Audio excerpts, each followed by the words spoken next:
amigos de YouTube. Hoy vamos a desarrollar el tema de enfermedades desmielinizantes del sistema nervioso central. Eh, Comenzaremos hablando sobre lo que es la desmielinización, la cual es un proceso patológico que afecta a las vainas mielínicas de las fibras nerviosas. La mielina, como sabemos, es una capa lipoproteica que recubre los axones o las fibras nerviosas, cuya función es aislar y proteger a los axones para la conducción de los impulsos eléctricos nerviosos, impulsos nerviosos más rápida y efectivamente. Eh, Estos recubrimientos tienen un aspecto blanquecino, por lo que se conocen en el cerebro como la sustancia blanca. Recordar que en el sistema nervioso central las vainas de mielina son formadas por oligodendrocitos y en el sistema nervioso periférico por las células de Schwann. Dentro de estas enfermedades de la mielina vamos a tener dos eh, importantes, que van a ser las enfermedades dismielinizantes y las enfermedades desmielinizantes. Hoy vamos a hablar sobre las enfermedades desmielinizantes, las cuales van a tener una clasificación ambas. Solo vamos a hablar de las desmielinizantes. Eh, Vamos a comenzar con la esclerosis múltiple, vamos a hablar sobre el síndrome de Devic, enfermedad de Vallot, enfermedades de Marcha-Fafbignami, la esclerosis central, la mielinolisis central continua, muy frecuente, encefalomielitis diseminada aguda, encefalomielitis hemorrágica necrotizante aguda y enfermedad de Marburg. Comenzamos con las enfermedades desmielinizantes, la cual son un conjunto de enfermedades neurológicas, generalmente afectan a mujeres jóvenes en edad fértil, que afectan generalmente a adultos jóvenes y se caracterizan por una inflamación y destrucción selectiva de la mielina normal en el sistema nervioso central, pero respetando el sistema nervioso periférico.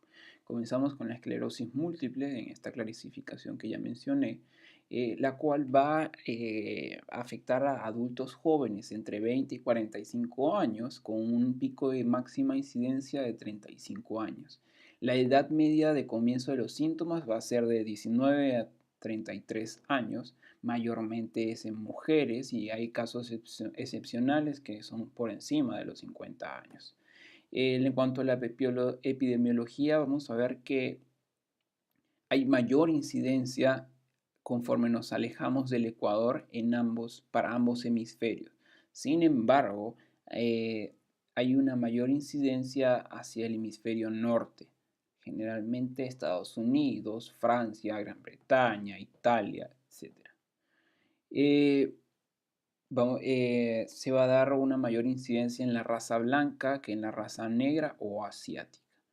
Y va a incidir más en ambientes urbanos y en grupos sociales con un nivel socioeconómico medio o alto.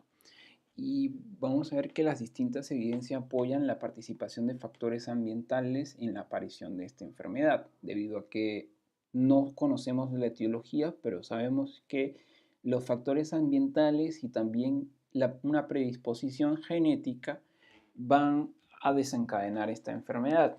Como ya mencioné, la etiología es desconocida y una infección viral persistente sumada a un factor ambiental y que desencadena algún proceso autoinmune pueden llegar a generar una esclerosis múltiple. Eh, hay diferentes teorías que dicen que es producto de un mecanismo autoinmune, probablemente desencadenada por un proceso infeccioso como un virus que induce una respuesta inmune mediada por células T en un individuo genéticamente susceptible. Los factores genéticos son importantes, pero su relación es compleja debido a que la enfermedad está asociada con determinantes antígenos HLA de clase 2. Y acá vemos los diferentes halotipos. Tendremos también que los factores ambientales van a desempeñar un rol significativo y que hay diferentes estudios de migraciones que han revelado que los factores determinantes de la susceptibilidad a la enfermedad se adquieren antes de los 15 años de edad. Los individuos que se mudan a otras regiones geográficas antes de los 15 años asumen el riesgo que prevalece en su nuevo ambiente, y aquellos que emigran aparecen los que emigran después de los 15 años llevan consigo los riesgos prevalentes en su lugar de origen. Vamos a ver que en la patogenia va a haber una mayor predisposición por lugares en donde hay una mayor concentración de mielina, y como son las regiones periventriculares, el tallo encefálico y las áreas desmielinizantes del tronco, como los fascículos longitudinales mediales.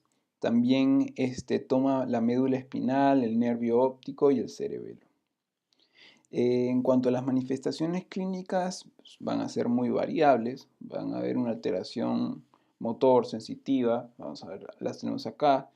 Los trastornos sensitivos como las parestesias y hipoestesia de un miembro o hemicuerpo, los trastornos motores como la monoparesia, la hemiparesia, espásticas con reflejos aumentados y con piramidalismo. Es importante que esta enfermedad cursa con piramidalismo o afectación de la primera neurona, y bueno, Babinski positivo.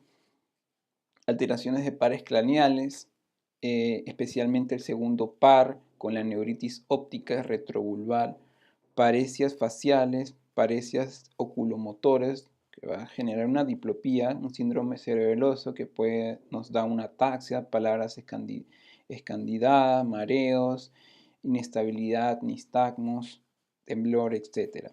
Vamos a ver también que van a haber algunos trastornos esfinterianos, incontingencias, menor micción imperiosa, vejiga neurogénica, etc.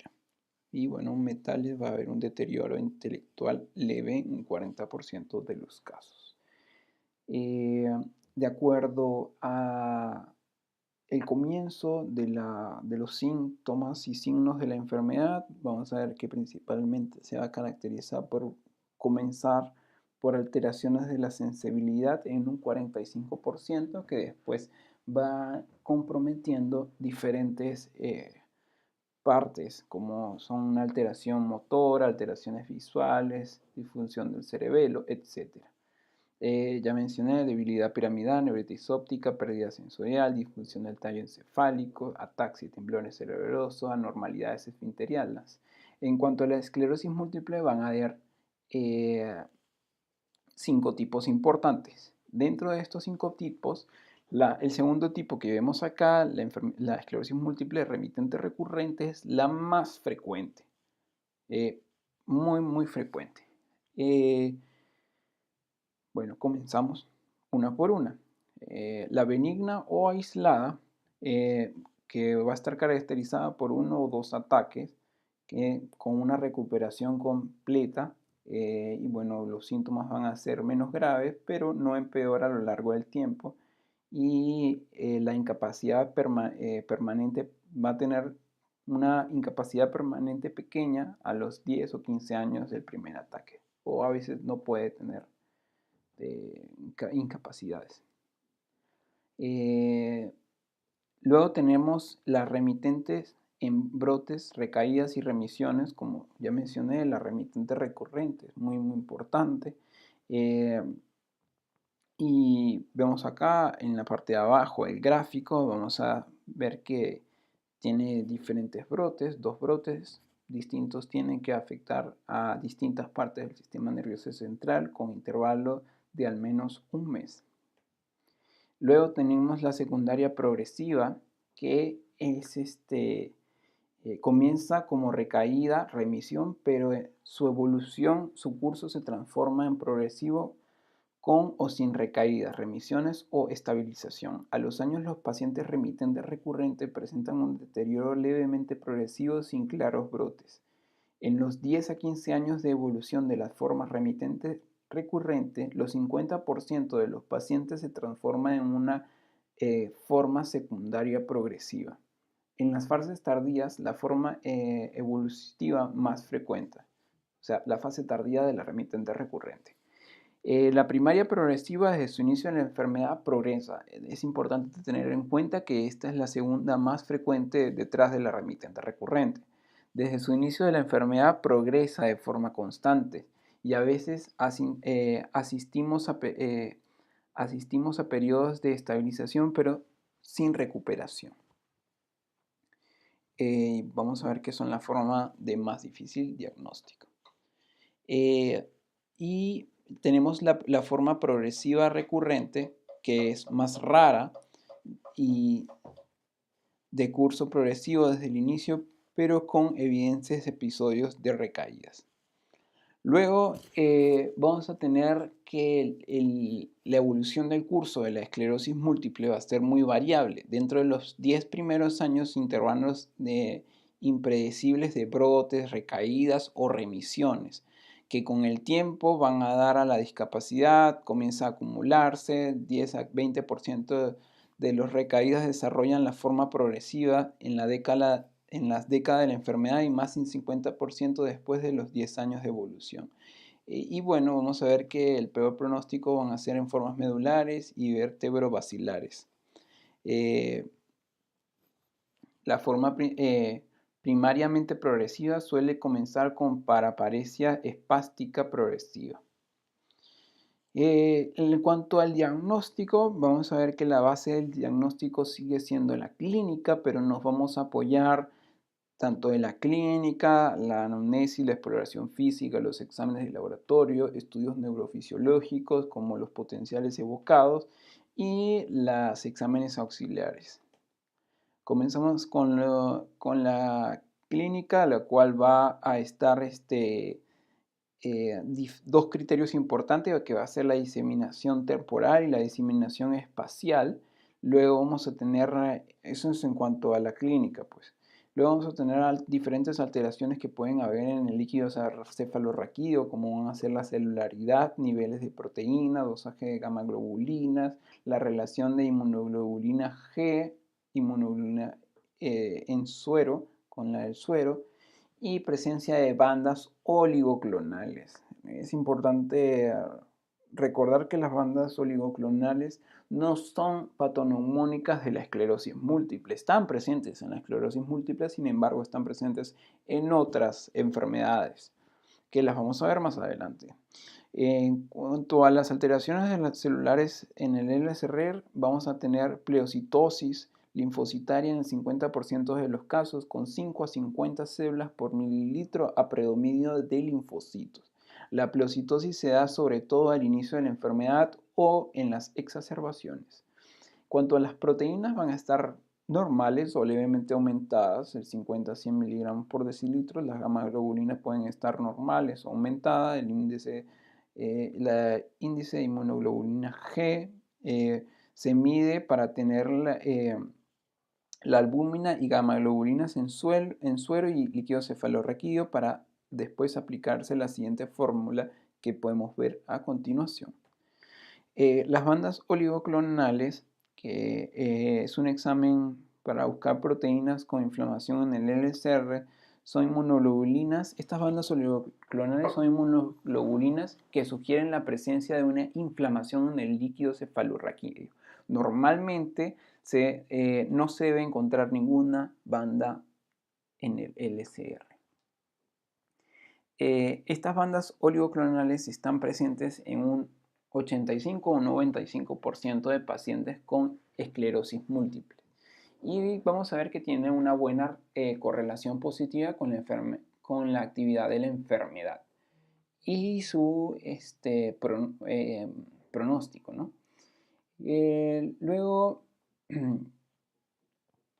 acá está, vamos a tener que su presencia durante el primer ataque de esclerosis múltiple es un factor pronóstico de esclerosis múltiple recidivamente crónica.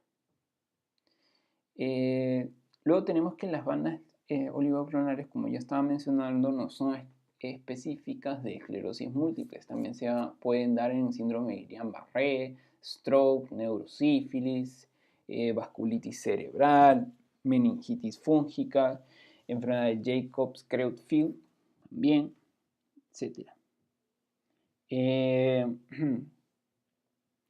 Luego vamos a tener que van a haber diferentes otros valores que pueden o no estar elevados, no son, digamos, patognomónicos, debido a que es un diagnóstico por exclusión.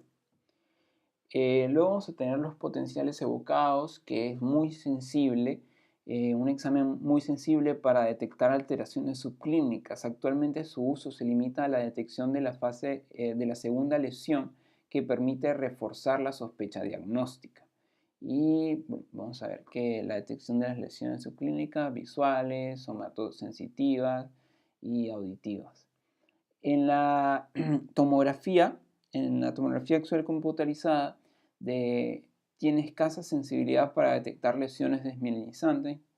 Detecta anomalías solo en un tercio de los pacientes con esclerosis múltiples, y vamos a ver que los hallazgos que quizás podamos ver van a ser un agrandamiento ventricular y atrofia cerebral o pequeñas placas que pueden pasar totalmente inadvertidas. Vamos a ver que la resonancia magnética sí es la prueba más utilizada para apoyar el diagnóstico clínico de la esclerosis múltiple, la cual permite detectar zonas de probable desmielinización. Y bueno, las secuencias más utilizadas es T2 y bueno, también la densidad protónica y el T2. Luego tenemos la resonancia magnética nuclear, que nos va a dar lesiones hiperintensas en varias áreas. Como ya había mencionado, estas áreas son rodeadas con mucha cantidad de mielina, pues ricas en mielina. Son las periventriculares, el cerebelo, el tronco cerebral y la médula. Y bueno, las lesiones pueden ser confluentes en algunas áreas. El uso del contraste gadolíneo permite detectar aquellas lesiones de destrucción de la mielina. Y bueno, la captación de contraste se correlaciona con lesiones presentes de actividad inflamatoria. Acá vemos un T2 y vemos con una esclerosis múltiple clínicamente definida, ¿no? Se observan lesiones características en situación periventricular, algunas morfológicas o ovoidea, configurando con un margen externo de sierra. Seguimos viendo T2. Seguimos bien. Luego, el tratamiento de la esclerosis múltiple. Vamos a ver que no existe en el momento un tratamiento con capacidad para curar la enfermedad. Sin embargo, el tratamiento del brote van a ser tratados con corticoides a dosis altas, intravenosas, de 3 a 5 días. 1 gramo de metilprednisolona, se llaman pulsos de metilprednisolona, por día, seguidos de pauta descendente de corticoides orales para evitar la deprivación. El tratamiento para modificar el curso de la enfermedad pueden ser interferones beta 1A y 1B, indicado en pacientes con esclerosis múltiple definida para formas remitentes recurrentes o algunos casos de esclerosis múltiple secundaria progresiva con empeoramientos frecuentes. Y vamos a ver que diferentes tipos de tratamientos existen de carácter preventivo, reducen la frecuencia y la intensidad de los brotes, previenen la aparición de nuevas lesiones, pueden atrasar y reducir las discapacidades adquiridas, existen efectos secundarios y no se pueden saber con la precisión el cual va a ser la reacción de tratamiento en cada persona. Seguimos con el tratamiento, va a depender de diferentes tipos de la enfermedad de la esclerosis múltiple. Primero hay que tener en cuenta el tipo como remitente recurrente, etc., para poder llegar a un tratamiento.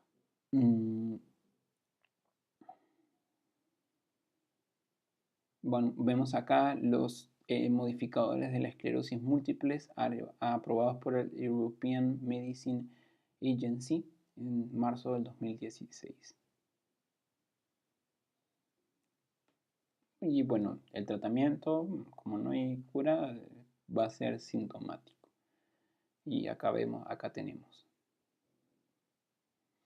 Bueno, seguimos con la enfermedad de Marburg, la cual se considera una variedad monofásica de la esclerosis múltiple, la cual va a cursar con desmielinización del tronco encefálico que lleva a la muerte en curso de meses, sin que responda a tratamiento. Es un proceso fulminante, afecta mayormente a personas jóvenes y el diagnóstico lo vemos normalmente post-mortem. El líquido cefalorraquídeo puede ser variable si las bandas oligocolonales pueden estar ausentes debido a la progresión rápida del cuadro. Vemos que hay pocos casos documentados y algunos casos se ven en pacientes con esclerosis múltiple ya de diagnóstico que progresa de una forma fulminante y terminal. Luego seguimos con la enfermedad de Vallot, la cual es una enfermedad desmielinizante monofásica rara de mal pronóstico, caracterizada por la pérdida rápida y progresiva de la envoltura de mielina en el cerebro. Las lesiones consisten en placas irregulares de desmielinización que se extienden en una serie de círculos concéntricos en la sustancia blanca subcortical, como vemos allí. Las lesiones cerebrales se pueden localizar en cualquier parte del cerebro, cerebelo o tronco cerebral.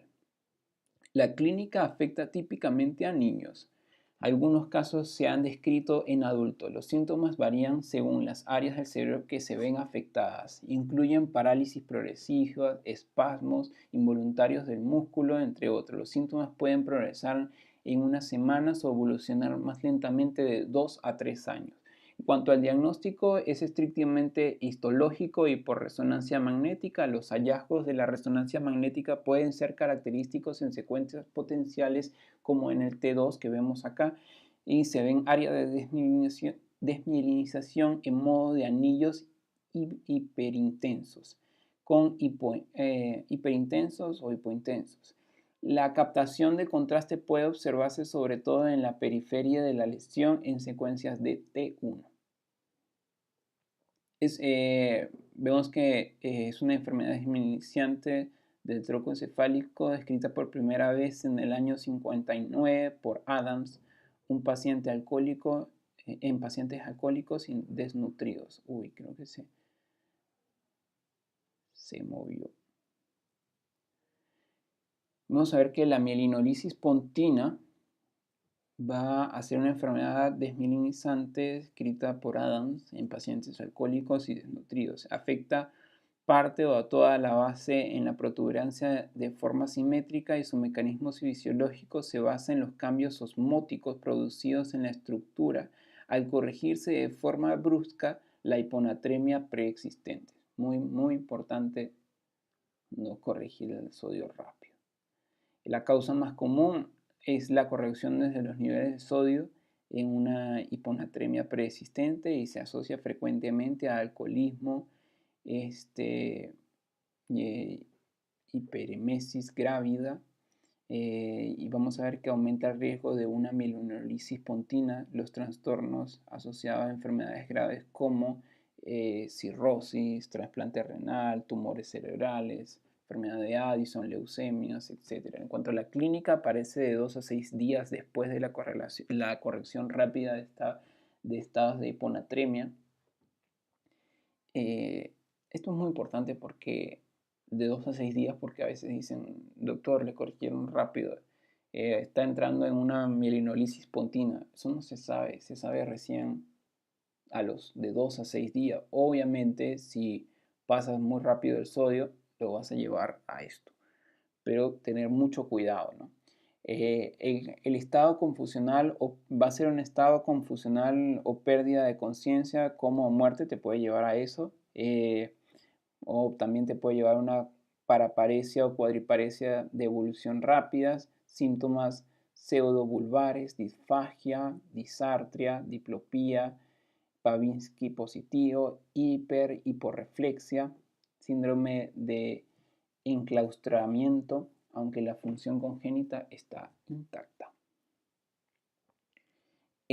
Vamos a ver que el tratamiento es una emergencia. Para el diagnóstico y el tratamiento iniciales no tiene un tratamiento específico y es un tratamiento de apoyo solamente, y la administración de agentes deshidratantes como el glicerol o la urea han resultado útiles en los últimos pacientes, en algunos pacientes. Para evitar este mal, como ya mencioné, la reposición de sodio debe no ser superior a 10 miliosmoles y en 24 horas o 0,5 miliequivalentes por litro por hora. El pronóstico, vamos a ver que existen casos sin recuperación y otros con resolución espontánea o remiten con el tratamiento. El curso es rápido, conducen a la muerte en días o semanas por complicaciones sistémicas y el pronóstico es malo, tienen una alta tasa de mortalidad de secuelas neurológicas. El daño neurológico suele ser persistente y pueden causar una incapacidad grave.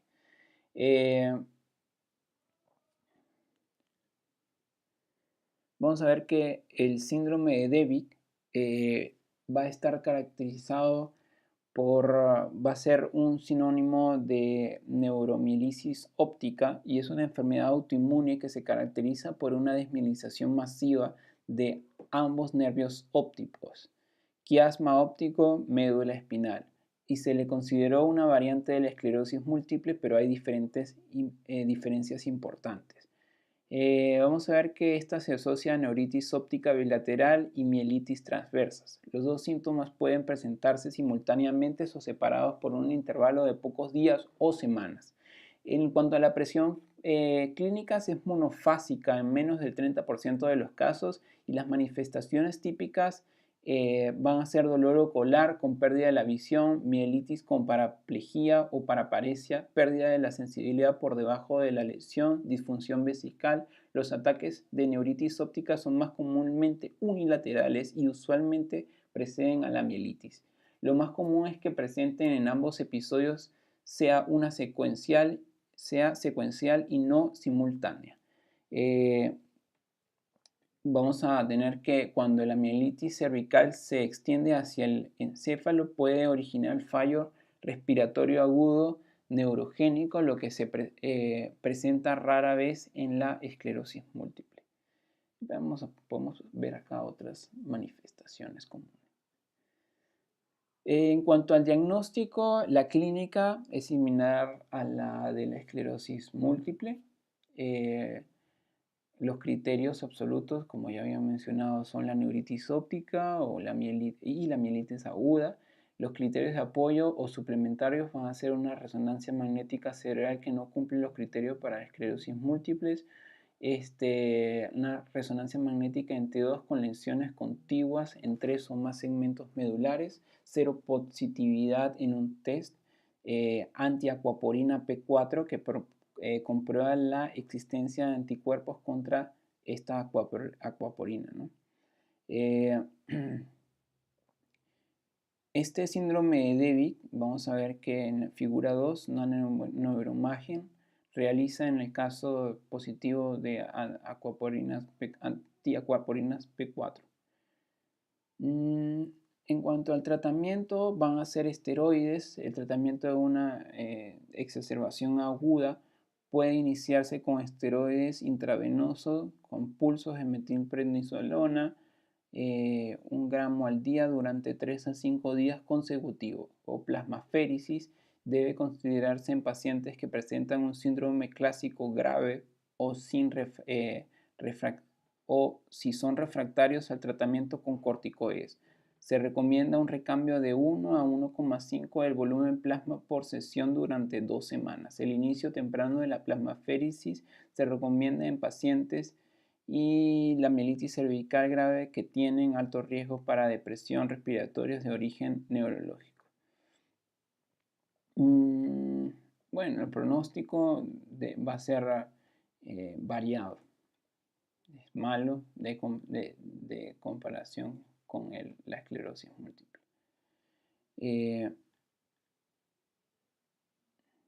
vamos a ver que vamos a tener la encefalomielitis diseminada aguda.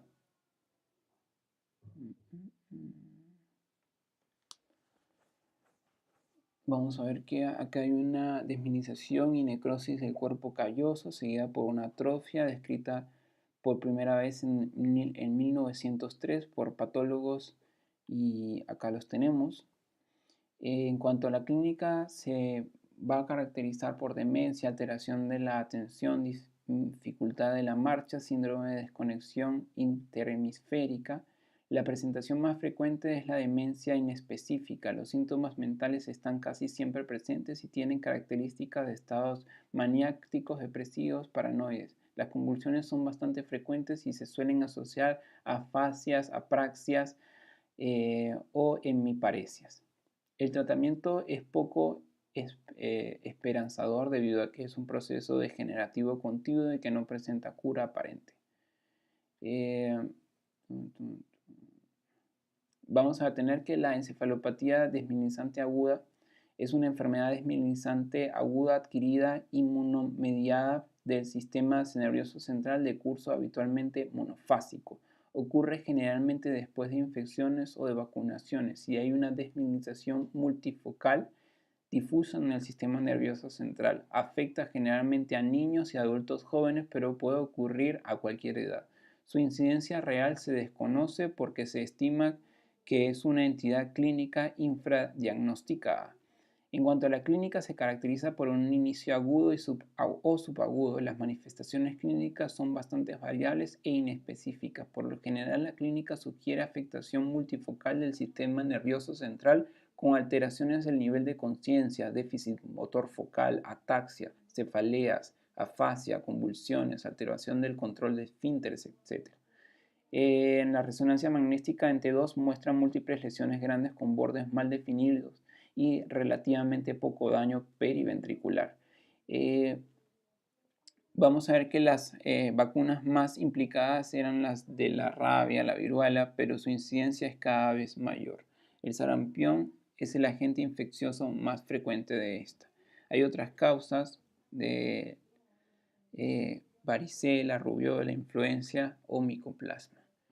El diagnóstico puede ser complejo en las primeras fases de la enfermedad. Se basa en el cuadro clínico, en los antecedentes del paciente, en las neuroimágenes, resonancia magnética, en la exclusión de otras etiologías, sobre todo infecciosas. En cuanto al líquido cefalorraquídeo, permite descartar algunos de los diagnósticos diferenciales y buscar al agente etiológico. Se puede hallar pleocitos moderada con predominio de linfocitos y aumento de proteínas, las cuales pueden ser normales hasta un tercio de los casos. Cuanto a la electroforesis del líquido cefalorraquídeo, vamos a tener también bandas oligoclonales positivas en un cuarto de los casos y ayuda a diferenciar la encefalomielitis diseminada aguda de la esclerosis múltiple. En cuanto al tratamiento, se administran corticoides a dosis altas que parecen acelerar la mejoría de la sintomatología y evitar recaídas. En casos refractarios se han utilizado inmunoglobulinas intravenosas y plasmaféresis. En cuanto al pronóstico, es favorable con supervivencias del 100% en algunas series. Es habitual la remisión clínica y la normalización de la resonancia magnética. Vamos a hablar sobre